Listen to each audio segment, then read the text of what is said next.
സത്യത്തിൽ നമുക്ക് മസിൽ ഉണ്ടാക്കാൻ വെറും 7 എക്സസൈസസ് മതി. ഈ 7 എക്സസൈസും ഭയങ്കര മെയിൻ ആയിട്ടുള്ള എക്സസൈസ് ആണ്.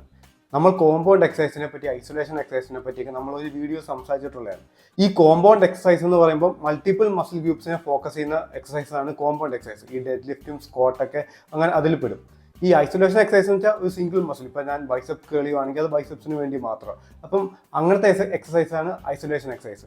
നമ്മളിവിടെ പറയാൻ പോകുന്ന 7 വർക്കൗട്ട്സും ഈ കോമ്പൗണ്ട് എക്സസൈസിൽ പെടുന്നതാണ്. ഇപ്പൊ നമുക്കറിയാം, ഒരു ആണിന് ഏറ്റവും അട്രാക്റ്റീവ് ആയിട്ടുള്ള ബോഡി എന്ന് വെച്ചാൽ ഒരു വി ഷേപ്പ് ബോഡിയാണ്. അധികം സൈസ് ഒന്നും ഇല്ലാണ്ട് അത്യാവശ്യം ജാഗ്ഡ് ആയിട്ടുള്ള, അത്യാവശ്യം ലീൻ ആയിട്ടുള്ള ആ ഒരു വി ഷേപ്പ് ബോഡിയാണ് ഒരു മെയിലിന് വേണ്ടത്. പക്ഷെ ഒരു ഫീമെയിലിന് വേണ്ടതെന്ന് വെച്ചാൽ ഒരു അപ്പർ ക്ലാസ് ബോഡിയാണ്. അപ്പം ഈ 7 എക്സസൈസ് മാത്രം മതി നിങ്ങൾക്ക് ഇങ്ങനെ ഒരു അട്രാക്റ്റീവ് ആയിട്ടുള്ള ഒരു ബോഡി സ്വന്തമാക്കാൻ.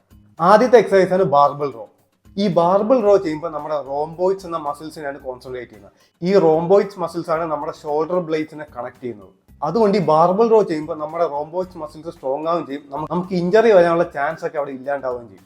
പിന്നെ അത് മാത്രമല്ല, നമ്മുടെ അപ്പർ ബാക്ക് മസിൽസ്, നമ്മുടെ ഷോൾഡർ ബാക്ക്, ഈവൻ നമ്മുടെ ബൈസെപ്സിന് വരെ നല്ല ഫോക്കസ് കിട്ടും നമ്മൾ ഈ ബാർബിൾ റോ ചെയ്യുന്നതിലൂടെ. നമുക്ക് ഈ ബാർബിൾ റോ ഡംബലിലും ചെയ്യാം. പക്ഷെ ഏറ്റവും നല്ലത് നിങ്ങൾക്ക് ബാർബിൾ ചെയ്യാൻ പറ്റുമെങ്കിൽ അതായിരിക്കും ഏറ്റവും നല്ലത്. പിന്നെ ഈ വർക്കൗട്ട് ചെയ്യുമ്പോൾ നല്ല കറക്റ്റ് ആയിട്ട് ചെയ്യണം, നല്ല കറക്റ്റ് ഫോമിൽ ചെയ്യണം. ഞാനിപ്പോൾ ഈ കാണിച്ചിരിക്കുന്ന പോലെ കറക്റ്റ് ഫോമിൽ ചെയ്യണം. ഈ കോമ്പൗണ്ട് എക്സസൈസ് ചെയ്യുമ്പോൾ ഏറ്റവും വലിയ പ്രശ്നം എന്ന് വെച്ചാൽ നമ്മുടെ ഫോം തെറ്റിയാൽ നമുക്ക് ഇഞ്ചറി വരാൻ ചാൻസ് ഉണ്ട്. അതുകൊണ്ട് ഇതിൽ കാണിച്ചിരിക്കുന്ന പോലെ നിങ്ങൾ കറക്റ്റ് ഫോമിൽ ചെയ്യാൻ നോക്കുക. പിന്നെ രണ്ടാമത്തെ മെയിൻ വർക്കൗട്ടാണ് dumbbell and barbell chest press. നമ്മൾ നേരത്തെ പറഞ്ഞ ബാർബിൾ റോ ഫോക്കസ് ചെയ്യുന്ന വെച്ചാൽ നമ്മുടെ അപ്പർ ബാക്ക് ആണ്, നമ്മുടെ അപ്പർ ബോഡിയിലെ ബാക്ക് സൈഡാണ്. പക്ഷെ നമ്മൾ ഈ ചെസ്റ്റ് പ്രസ് ചെയ്യുമ്പം നമ്മുടെ ഫ്രണ്ട് പാർട്ടാണ് വരുന്നത്. ഫ്രണ്ട് പാർട്ടിൽ അപ്പർ ബോഡിയുടെ ഫ്രണ്ട് പാർട്ടാണ് ഏറ്റവും കൂടുതൽ ഫോക്കസ് ചെയ്യുന്നത്. ഈ ബാർബിൾ ചെസ്റ്റ് പ്രസ് നിങ്ങൾക്ക് 3 രീതിയിൽ ചെയ്യാം. ഒന്ന് ഇൻക്ലൈൻ ആയിട്ട് ചെയ്യാം, ഒന്ന് ഫ്ലാറ്റ് ആയിട്ട് ചെയ്യാം, പിന്നെ ഒന്ന് ഡിക്ലൈൻ ആയിട്ട് ചെയ്യാം. നിങ്ങളുടെ അപ്പർ ചെസ്റ്റ് വീക്ക് ആണെങ്കിൽ ഏറ്റവും നല്ലത് നിങ്ങൾ ഇൻക്ലൈൻ ബാർബിൾ ഇല്ലെങ്കിൽ ഡംബിൾ പ്രസ് ചെയ്യുന്നതായിരിക്കും. ഇൻ കേസ് നിങ്ങളുടെ ലോവർ ചെസ്റ്റ് ആണെങ്കിൽ വീക്ക് എങ്കിൽ നിങ്ങൾ ഏറ്റവും നല്ലത് ഫ്ലാറ്റ് ചെസ്റ്റോ ഇല്ലെങ്കിൽ ഡിക്ലൈൻ ചെസ്റ്റോ ചെയ്യുന്നതായിരിക്കും. പിന്നെ ഈ ചെസ്റ്റ് പ്രസ് ചെയ്യുമ്പോൾ മെയിനായിട്ട് നമ്മുടെ ചെസ്റ്റ് മസിൽസിനും തന്നെയാണ് ഏറ്റവും കൂടുതൽ ഫോക്കസ് ചെയ്യുന്നത്. അത് മാത്രമല്ല നമ്മുടെ ഷോൾഡേഴ്സിനും നമ്മുടെ ട്രൈസെപ്സിനും ഫോക്കസ് വരുന്നുണ്ട്. പിന്നെ ഞാൻ ഈ കാണിച്ചിരിക്കുന്ന പോലെ കറക്റ്റ് ഫോമിൽ ചെസ്റ്റ് പ്രസ് ചെയ്യണം. നിങ്ങളുടെ ഫോം തെറ്റിയാലും, ഇത് കോമ്പൗണ്ട് എക്സസൈസ് ആണ്, നിങ്ങളുടെ ഫോം തെറ്റിയാലും നിങ്ങൾക്ക് ഇഞ്ചറി വരാൻ ചാൻസ് ഉണ്ട്. പിന്നെ മൂന്നാമത്തെ മെയിൻ വർക്കൗട്ടാണ് ബാർബിൾ സ്ക്വാട്ട്സ്. ഇതാണ് എനിക്ക് ഏറ്റവും ഫേവറേറ്റ് ആയിട്ടുള്ള എൻ്റെ വർക്കൗട്ട്.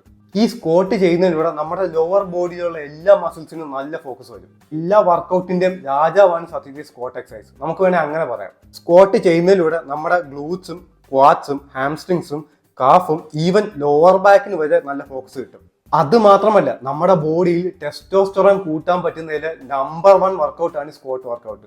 നമ്മൾ സ്ക്വാട്ട് ചെയ്താൽ നമ്മുടെ ബോഡിയിൽ ടെസ്റ്റോസ്റ്ററോൺ നന്നായിട്ട് ബൂസ്റ്റ് ആവും. കൂടാതെ ഗ്രോത്ത് ഹോർമോണും നമ്മുടെ ബോഡിയിൽ നന്നായിട്ട് കൂടും. അതുകൊണ്ട് മറ്റ് വർക്കൗട്ടുകൾ ചെയ്യുമ്പോൾ നമുക്ക് നല്ല കംഫർട്ടബിൾ ആയിട്ട് ചെയ്യാൻ പറ്റുന്നതാണ്. പിന്നെ ഏറ്റവും വലിയ പ്രശ്നം വെച്ചാൽ ഏറ്റവും കൂടുതൽ ആളുകൾ ഇപ്പോൾ പവർ ലിഫ്റ്റിങ്ങിലാണെങ്കിലും വർക്കൗട്ട് നമ്മൾ സാധാ ഫിറ്റ്നസ് നോക്കുന്ന ആളുകളാണെങ്കിലും ഏറ്റവും കൂടുതൽ ഇഞ്ചറി വരുന്നത് ഈ സ്ക്വാട്ട് ചെയ്യുമ്പോൾ തന്നെയാണ്. നിങ്ങൾ സ്ക്വാട്ട് ചെയ്യുമ്പോൾ സത്യത്തിൽ ഏറ്റവും കൂടുതൽ നിങ്ങൾ ശ്രദ്ധിക്കേണ്ടത്, ഒരിക്കലും ഇവിടെ ഈഗോ ലിഫ്റ്റ് ചെയ്യല്ലേ. നിങ്ങൾ ഇത് പക്ക ഫോമിലേ ചെയ്യാവുള്ളൂ. നിങ്ങൾക്ക് സ്ക്വാട്ട് ചെയ്യാൻ അറിഞ്ഞു തുടങ്ങി വെറുതെ ബോഡി വെയിറ്റിൽ നിങ്ങൾ സ്ക്വാട്ട് ചെയ്ത് പഠിക്കുക, എന്നിട്ട് ബാറ് വെച്ച് ഫ്രീ വെയിറ്റിൽ ചെയ്യുക. ഇത് ചെയ്യുമ്പോൾ നമ്മുടെ സ്പൈനൊക്കെ നല്ല ന്യൂട്രൽ ആയിരിക്കണം. പിന്നെ നമ്മൾ സ്ക്വാട്ട് ചെയ്യുമ്പോൾ നമ്മുടെ വെയിറ്റ് നമ്മൾ കോൺസെൻട്രേറ്റ് ചെയ്യേണ്ടത് അല്ലെങ്കിൽ ഫോക്കസ് ചെയ്യേണ്ടത് നമ്മുടെ ഹീൽസിലായിരിക്കണം. നമ്മുടെ ടോസിൽ കൊടുക്കല്, കാലിന്റെ ടോസിൽ കൊടുക്കല്, ഹീൽസിലെ ഏറ്റവും കൂടുതൽ വെയിറ്റ് നമ്മൾ കൊടുക്കാവുള്ളൂ. നമ്മൾ ടോസിൽ കൊടുത്താൽ ചിലപ്പോൾ നമുക്ക് ഇഞ്ചറി വരാൻ ചാൻസ് ഉണ്ട്. നമ്മുടെ മുട്ട് ഫ്രണ്ടിലോട്ടും നമ്മുടെ മുട്ടിന് ഇഞ്ചറി വരാൻ ചാൻസ് ഉണ്ട്. അതുകൊണ്ട് കറക്റ്റ് ഫോമിൽ ഈ സ്ക്വാട്ട് ചെയ്യാവുള്ളൂ. പിന്നെ നാലാമത് വരുന്ന മെയിൻ വർക്കൗട്ടാണ് പുള്ളപ്പ്. ഇത് നമുക്ക് എല്ലാവർക്കും അറിയാം പുള്ളപ്പ് എങ്ങനെയാണ്. നമുക്ക് സത്യത്തിൽ ഈ പുള്ളപ്പ് എന്ന് കേൾക്കുമ്പോൾ തന്നെ നമുക്കറിയാം, നമുക്ക് ആ ബോഡിയിൽ ആ ഒരു വി ഷേപ്പ് അച്ചീവ് ചെയ്യാൻ ഏറ്റവും കൂടുതൽ സഹായിക്കുന്ന വർക്കൗട്ടാണ് ഈ പുള്ളപ്പ് വർക്കൗട്ട്. ഈ പുള്ളപ്പ് ചെയ്യുമ്പോൾ മെയിനായിട്ട് ഫോക്കസ് വരുന്ന മസിൽസ് എന്ന് വെച്ചാൽ ഒന്ന് ലാറ്റ്സ് മസിൽസ്, ഒന്ന് ബൈസെപ്സ് മസിൽസ്, ഒന്ന് അപ്പർ ബാക്ക് മസിൽസ്. പിന്നെ നിങ്ങൾക്ക് കൺഫ്യൂഷൻ വരാം, ഈ ചിന്നപ്പും പുള്ളപ്പും തമ്മിൽ നിങ്ങൾക്ക് കൺഫ്യൂഷൻ വരാം. ഈ ചിന്നപ്പം എന്ന് വെച്ചാൽ നമ്മൾ ഇങ്ങനെ പിടിച്ച് ബാറി ചെയ്യുന്നതാണ്, പുള്ളപ്പ് എന്ന് വെച്ചാൽ നമ്മൾ ഈ ഫോമിൽ ചെയ്യുന്നതാണ്. അപ്പം ചിന്നപ്പ് ചെയ്യുമ്പോൾ മെയിനായിട്ട് ബൈസെപ്സിനാണ് നമുക്ക് ഏറ്റവും കൂടുതൽ ഫോക്കസ് വരുന്നത്. പുള്ളപ്പ് ചെയ്യുമ്പോൾ നമ്മൾ നേരത്തെ പറഞ്ഞ പോലെ അപ്പർ ബാക്കിനും നമ്മുടെ ബൈസെപ്സിനും നമ്മുടെ ലാറ്റ്സിനും ഇതെല്ലാത്തിനും നല്ല ഫോക്കസ് വരും. പിന്നെ ഇതും നല്ല കറക്റ്റ് ഫോമിൽ ചെയ്യാൻ നോക്കുക. നിങ്ങൾക്ക് പുള്ളപ്പ് ചെയ്യാൻ അറിഞ്ഞുകൂടെങ്കിൽ നിങ്ങൾ ബാൻഡ് ഉപയോഗിച്ചിട്ട് ബാൻഡ് കാലിൽ അഡ്ജസ്റ്റ് ചെയ്തിട്ട് നമ്മൾ പുള്ളപ്പ് ചെയ്യുന്ന സ്ഥലത്ത് ഹുക്കപ്പ് ചെയ്തിട്ട് അങ്ങനെ നിങ്ങൾക്ക് ചെയ്യാൻ പറ്റുന്നതാണ്. ഇല്ലെങ്കിൽ നിങ്ങൾക്ക് ജിമ്മിൽ വെയിറ്റ് ഇട്ടിട്ട് ചെയ്യാൻ പറ്റുന്ന പുള്ളപ്പിൻ്റെ ഇതുണ്ട്, അങ്ങനെ ചെയ്യാൻ നോക്കുക. ഇപ്പം നിങ്ങൾ പുള്ളപ്പ് നല്ല കംഫർട്ടബിൾ ആണെങ്കിൽ നിങ്ങൾക്ക് ഒരു 10-15 പുള്ളപ്പൊക്കെ വെറുതെ അടിക്കാൻ പറ്റുന്ന ഒരു സ്റ്റേറ്റ് ആണെങ്കിൽ നിങ്ങൾക്ക് വേണേൽ വെയിറ്റ് ആഡ് ചെയ്യാം. നിങ്ങൾക്ക് ഞാനിപ്പോൾ ഈ കാണിച്ചിരിക്കുന്ന പോലെ വെയിറ്റ് ആഡ് ചെയ്തുകൊണ്ട് പുള്ളപ്പ് ചെയ്യാം.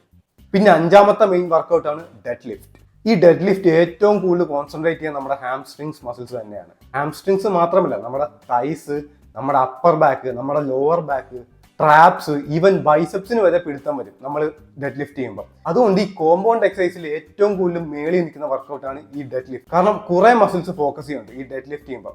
സ്ക്വാട്ടിനേക്കാളും കൂടുതൽ മസിൽസ് ഫോക്കസ് ചെയ്യുന്നുണ്ട് ഡെഡ് ലിഫ്റ്റ് ചെയ്യുമ്പോൾ. അതുപോലെ തന്നെ സ്ക്വാട്ടിന്റെ അത്രയും ടെസ്റ്റോസ്റ്ററോണും ബിൽഡ് ചെയ്യത്തില്ല, പക്ഷെ സ്ക്വാട്ട് കഴിഞ്ഞാൽ പിന്നെ നമ്മുടെ ബോഡിയിൽ ഏറ്റവും കൂടുതൽ ടെസ്റ്റോസ്റ്ററോൺ ബിൽഡ് ചെയ്യാൻ സഹായിക്കുന്നതും ഗ്രോത്ത് ഹോർമോൺ ബിൽഡ് ചെയ്യാൻ സഹായിക്കുന്നതും എല്ലാം ഈ ഡെഡ് ലിഫ്റ്റ് ആണ്. പിന്നെ ഞാൻ ഈ കാണിച്ചിരിക്കുന്ന പോലെ കറക്റ്റ് ഫോമിൽ വേണം ഡെഡ് ലിഫ്റ്റ് ചെയ്യാൻ. കുറെ പേർക്ക് ഇഞ്ചറി വന്നിട്ടുണ്ട് ഡെഡ് ലിഫ്റ്റും സ്ക്വാട്ടിലൂടെ. അപ്പം ഈ സ്ക്വാട്ടും ഡെഡ് ലിഫ്റ്റും ചെയ്യുമ്പോഴാണ് നമ്മൾ ഏറ്റവും കൂടുതൽ ഫോക്കസ് ചെയ്യേണ്ടത്. ഒരിക്കലും ഇഞ്ചറി വരാൻ നോക്കല്ലേ ഇതിലൂടെ, ഒരിക്കലും ഈഗോ ലിഫ്റ്റും ചെയ്യല്ലേ. പിന്നെ 6ാമത്തെ മെയിൻ വർക്കൗട്ടാണ് ഷോൾഡർ പ്രസ്.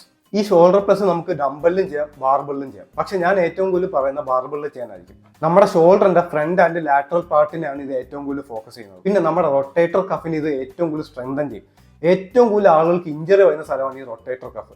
ജിമ്മിൽ കൺസിസ്റ്റന്റ് ആയിട്ട് പോകുന്ന ആളുകൾക്ക് ആദ്യം വരുന്ന ഇഞ്ചറിയാണ് അവരുടെ റൊട്ടേറ്റർ കഫിൽ ഇഞ്ചറി. അപ്പം ഇത് ചെയ്യുന്നതിലൂടെ ആ ഇഞ്ചറി തടയാൻ സാധിക്കും. പിന്നെ ഈ ഷോൾഡർ പ്രസ് നമുക്ക് ഫ്രണ്ടിലും ചെയ്യാം, അതേപോലെ ബാക്കിലും ചെയ്യാം. പക്ഷെ ബാക്കിൽ ചെയ്യാൻ നമുക്ക് അധികം വെയിറ്റ് ലിഫ്റ്റ് ചെയ്യാൻ പറ്റില്ല. അതുകൊണ്ട് ഞാൻ റെക്കമെൻഡ് ചെയ്യുന്നത് ഇത് ഫ്രണ്ടിൽ, ഈ ബാർ ഫ്രണ്ടിൽ വെച്ച് ചെയ്യാനായിരിക്കും. പിന്നെ നമുക്ക് സീറ്റഡ് ആയിട്ട് ഇരുന്നുകൊണ്ട് ചെയ്യാം, അല്ലാണ്ട് നിന്നുകൊണ്ട് ചെയ്യാൻ പറ്റും. പക്ഷെ സീറ്റഡ് ആയിട്ട് സപ്പോർട്ട് ചെയ്യുന്നതായിരിക്കും ഞാൻ റെക്കമെൻഡ് ചെയ്യുന്നത്. അതിലൂടെ നിങ്ങൾക്ക് നല്ല വെയിറ്റും ലിഫ്റ്റ് ചെയ്യാൻ പറ്റും. പിന്നെ ഇതും നല്ല കറക്റ്റ് ഫോമിൽ ചെയ്യണം, ഇല്ലെങ്കിൽ നമ്മുടെ റൊട്ടേറ്റർ കഫ് ഇത് ചെയ്യുന്നതിലൂടെ തന്നെ ഇഞ്ചറി ആവും. പിന്നെ 7ാമത്തെ മെയിൻ വർക്കൗട്ട് പവർ ക്ലീൻ. ഞാനിപ്പോൾ ഈ കാണിച്ചിരിക്കുന്ന പോലെയാണ് പവർ ക്ലീൻ ചെയ്യേണ്ടത്. ഇത് ചെയ്യുന്നതിലൂടെ ഓവറോൾ നമ്മുടെ സ്ട്രെങ്ത് ഒന്ന് പക്കയാവും. നമ്മുടെ ബാക്ക് മസിൽസ് ഒക്കെ കുറെ കൂടി ടോൺഡ് ആവും. എല്ലാം ബാക്കിലെ മിക്ക മസിൽസിനും നല്ല പിടുത്തം വരും. പിന്നെ ഇത് നമുക്ക് നന്നായിട്ട് നമ്മുടെ ലോവർ ബാക്കും യൂസ് ചെയ്യേണ്ടി വരും, നമ്മുടെ ഗ്ലൂട്ട്സ് ഏരിയയ്ക്കും നന്നായിട്ട് യൂസ് ചെയ്യേണ്ടി വരും. അപ്പം അത് കാരണം കറക്റ്റ് ഫോമിൽ തന്നെ ചെയ്യുക, കാരണം അവിടേക്ക് ഇഞ്ചറി വരാൻ ചാൻസ് ഉണ്ട്. ഇത് ഞാൻ ഈ പറഞ്ഞ 7 വർക്കൗട്ട് മതി ഒരാൾക്ക് നല്ലൊരു മസ്കുലർ ബോഡി ബിൽഡ് ചെയ്യാൻ. നമ്മൾ കൂടുതൽ ഐസൊലേഷൻ വർക്കൗട്ടിനെ കോൺസെൻട്രേറ്റ് ചെയ്യലും കുഴപ്പമില്ല.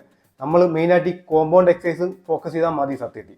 പിന്നെ ഇത്ര ഞാൻ ഈ പറഞ്ഞ വർക്കൗട്ടൊക്കെ എങ്ങനെ ചെയ്യണമെന്ന് വെച്ചാൽ നിങ്ങൾക്ക് പല രീതിയിൽ ചെയ്യാം. ഒന്ന് പുഷ് പുൾ ലെഗ് ചെയ്യാം, അല്ലെങ്കിൽ upper body lower body split അങ്ങനെ ചെയ്യാൻ പറ്റും. അത് ഞാൻ നിങ്ങൾക്ക് വിട്ടിരിക്കുക. അത് നിങ്ങളുടെ ചോയ്സ് അനുസരിച്ച് ഒന്നെങ്കിൽ പുഷ് പുൾ ലെഗ് എടുക്കുക, അല്ലെങ്കിൽ upper body lower body split എടുക്കുക. ഇത് രണ്ടിലും നിങ്ങൾക്ക് ഈ പറഞ്ഞ 7 എക്സസൈസിനെ സ്പ്ലിറ്റ് നിങ്ങൾക്ക് ചെയ്യാവുന്നേ ഉള്ളൂ. പിന്നെ ടൈം ഉണ്ടെങ്കിൽ നിങ്ങൾക്ക് 1-2 ഐസൊലേഷൻ എക്സസൈസും ഇതിന്റെ കൂട്ടത്തിൽ ചെയ്യാൻ പറ്റും. അപ്പം അത്രേ ഉള്ളൂ ഗായ്സ്. നിങ്ങൾക്ക് വീഡിയോ ഇഷ്ടപ്പെട്ടു എന്ന് വിചാരിക്കുന്നു. Thanks for watching.